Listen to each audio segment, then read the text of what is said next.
नमस्कार दोस्तों, आप पढ़ रहे हैं कक्षा 10वीं एनसीईआरटी गणित। आज हम पढ़ेंगे प्रश्नावली 4.1 के प्रश्न क्रमांक 2 के इन चारों क्वेश्चनों को तो ध्यान से समझना। तो देखिए प्रश्न 2 है, निम्न स्थितियों को। देखिए यहाँ पे जो चार सवाल हैं, चारों सवाल एक स्थिति की तरह हैं। तो हमें इस सवाल में इन चारों सवाल में द्विघात समीकरण बनाने हैं। देखिए पहला सवाल है, एक आयताकार भूखंड का क्षेत्रफल 528 वर्ग मीटर है। क्षेत्र की लंबाई चौड़ाई के दुगने से एक अधिक है। हमें भूखंड की लंबाई और चौड़ाई ज्ञात करनी है। तो द्विघात समीकरण क्या बनेगा?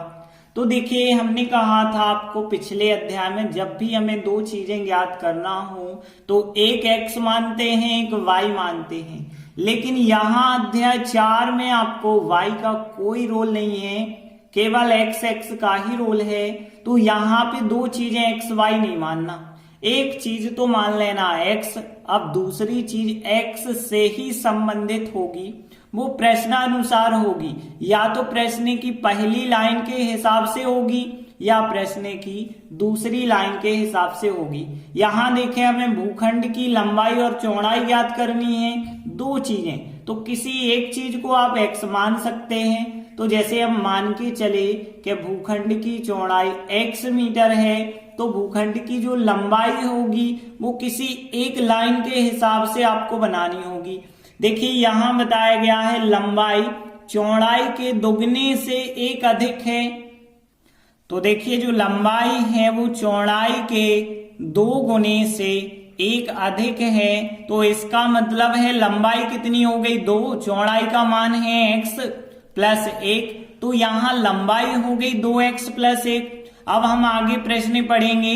लिखा है आयताकार भूखंड का क्षेत्रफल 528 वर्ग मीटर है।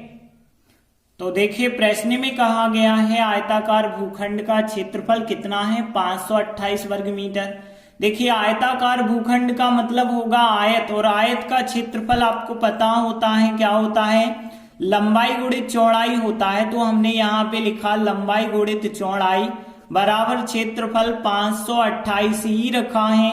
अब देखिए लंबाई का मान कितना है? 2x प्लस 1 है, तो 2x प्लस 1 लिखा। और इसका हमें गुणा करना है चौड़ाई से। चौड़ाई कितनी है? x है, और बराबर में कितना है? 528 है। देखिए आगे यदि हम 2x का गुणा x से कर देंगे तो 2x वर्ग हो जाएगा। 2x का x के साथ तो कर दिया, अब 1 का गुणा x के साथ करेंगे तो 1x हो जाएगा। 528 चाहे तो आप इस तरफ ला सकते हैं, और फिर बराबर में कुछ नहीं बचा तो 0। तो देखिए 2x वर्ग प्लस x माइनस 528 बराबर 0। ये बन गया हमारा द्विघात समीकरण। तो देखिए हम अंत में लिख देंगे, अतः इस स्थिति का अभीष्ट द्विघात समीकरण यही हो जाएगा। इसके बाद देखते हैं दूसरा सवाल है, दो क्रमागत धनात्मक पूर्णांकों का गुणनफल 306 है। हमें पूर्णांकों को ज्ञात करना है। देखिए हमने कहा था आपको सवाल में 2 लाइनें दी जाती हैं, तो यहाँ इन 2 लाइनों को पढ़ के ही हम मानते हैं। लेकिन यहाँ तो केवल एक लाइन, लेकिन एक लाइन ये भी तो हो गई, 2 क्रमागत धनात्मक पूर्णांक हैं। तो यहाँ क्रमागत धनात्मक पूर्णांक आपको पता होने चाहिए। जैसे एक संख्या 10 हो गई तो अगला पूर्णांक क्या होगा? 11 होगा। 11 है तो और अगला कितना होगा? 12 होगा। मतलब एक एक जोड़ते जाएं आप तो अगला पूर्णांक मिलता जाता है। तो यदि हम एक पूर्णांक को x मान लें तो उसके बाद वाला जो होगा उससे एक ज्यादा होगा, मतलब x प्लस 1। तो हम मान के चल रहे हैं 2 क्रमागत धनात्मक पूर्णांक x और x प्लस 1 हैं। अब आगे हमें प्रश्न में क्या दिया गया है कि इनका गुणनफल 306 है। तो देखिए हमने लिखा तब प्रश्नानुसार गुणनफल कितना दिया गया है? 306। अब देखिए गुणनफल का मतलब इन दोनों का गुणा। तो देखिए हम गुणा करेंगे तो x का हमें गुणा करना है x प्लस 1 से, और कितने के बराबर है? 306 के बराबर है। x का गुणा x से कर दीजिए, x वर्ग x का गुणा 1 से करिए तो यहाँ पे 1x हो जाएगा। और 306 का आप इस तरह पक्षांतर कर दीजिए तो 306 माइनस के हो जाएंगे, बराबर कुछ नहीं बचा होगा तो 0। यही हमारा द्विघात समीकरण हो जाएगा। तो देखिए हम लिख देंगे, अतः इस स्थिति का अभीष्ट द्विघात समीकरण ये होगा। इसके बाद तीसरा सवाल है, रोहन की मां उससे 26 वर्ष बड़ी हैं, उनकी आयु वर्षों में यदि देखी जाए उनका गुणनफल अब से 3 वर्ष पश्चात 360 हो जाएगा। हमें यदि रोहन की वर्तमान आयु ज्ञात करनी हो तो बताइए द्विघात समीकरण क्या बनेगा। तो देखिए यहाँ तो हमें एक ही चीज ज्ञात करनी है, रोहन की वर्तमान आयु। तो हम मान के चलेंगे रोहन की वर्तमान आयु है x।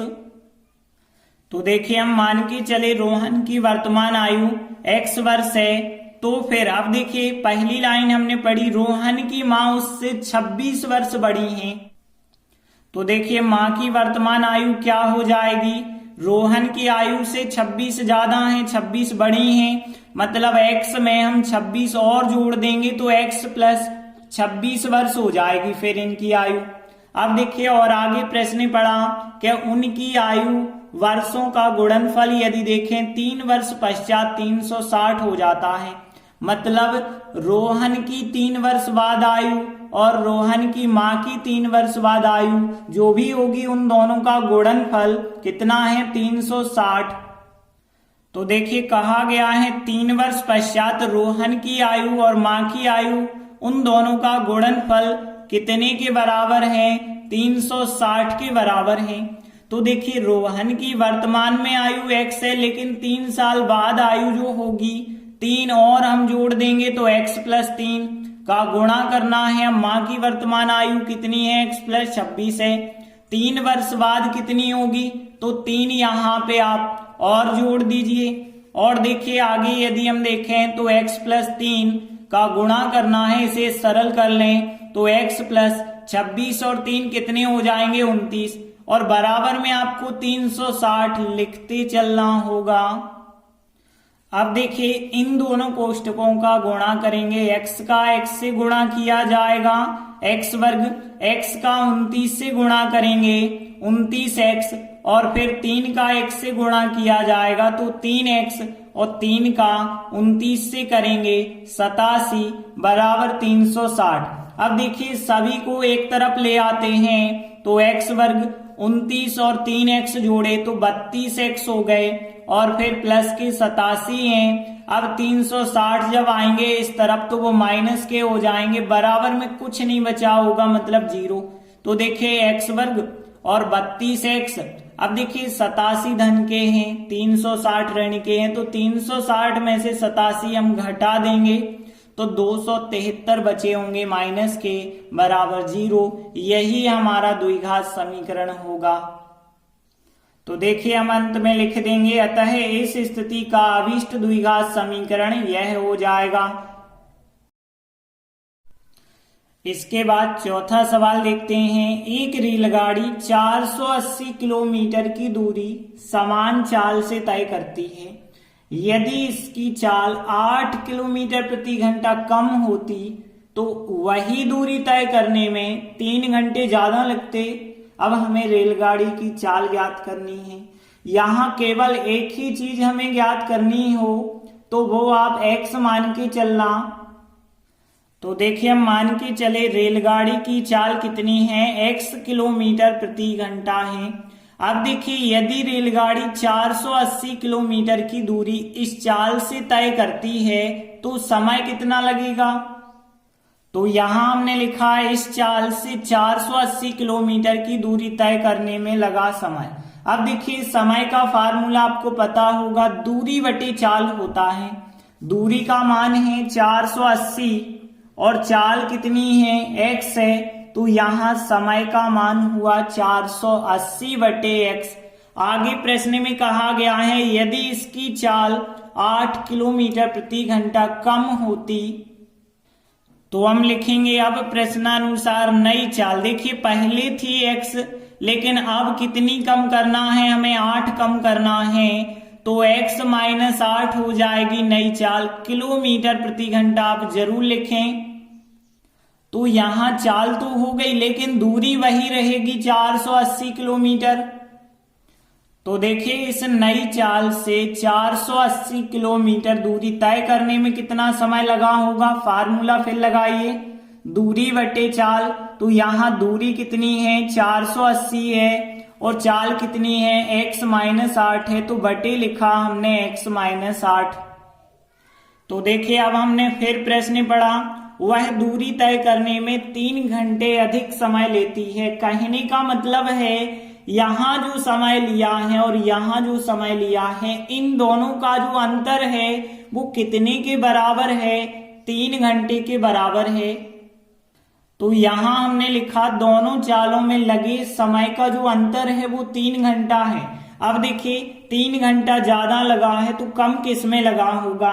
तो ध्यान देना, यहाँ पे यदि मान के चलिए x का मतलब है 50, मतलब आप 50 की चाल से यदि जाते हैं और यहाँ पे 50 - 8 मतलब 42 की चाल से जाते हैं, तो 42 की चाल से जाएंगे तो समय ज्यादा लगा होगा इसमें, और इसमें कम समय, क्योंकि आप 50 की स्पीड से जाइए और एक जगह 42 की स्पीड से जाइए, तो 42 वाले में ज्यादा लगेगा समय, 50 वाले में कम लगेगा। तो हम इस समय में से इस समय को घटाएंगे, मतलब हम 480 बटे x-8 में से माइनस करेंगे 480 बटे x, और बराबर समय कितना है 3 घंटा है इनका अंतर, तो 3 लिखा। अब देखिए यहाँ बटे में है x-8 और x, तो बटे की संख्या x-8 को हटाना है और x को भी हटाना है, तो हम x और x-8 दोनों का गुणा प्रत्येक पद से करेंगे। तो देखिए हमने लिखा x और x-8 इन दोनों का गुणा पूरे समीकरण में करेंगे। जब इस संख्या का गुणा हम इससे करेंगे तो x-8 और x-8 कट जाएंगे, x का गुणा 480 से होगा तो 480x आएगा, फिर माइनस। अब इस संख्या का गुणा इससे करोगे तो x से x कट जाएगा, 480 का गुणा x-8 से होना, तो हमने लिखा 480 का गुणा x-8 से होना, फिर बराबर में देखिए 3 के बटे तो कुछ नहीं है 1 माना जाएगा।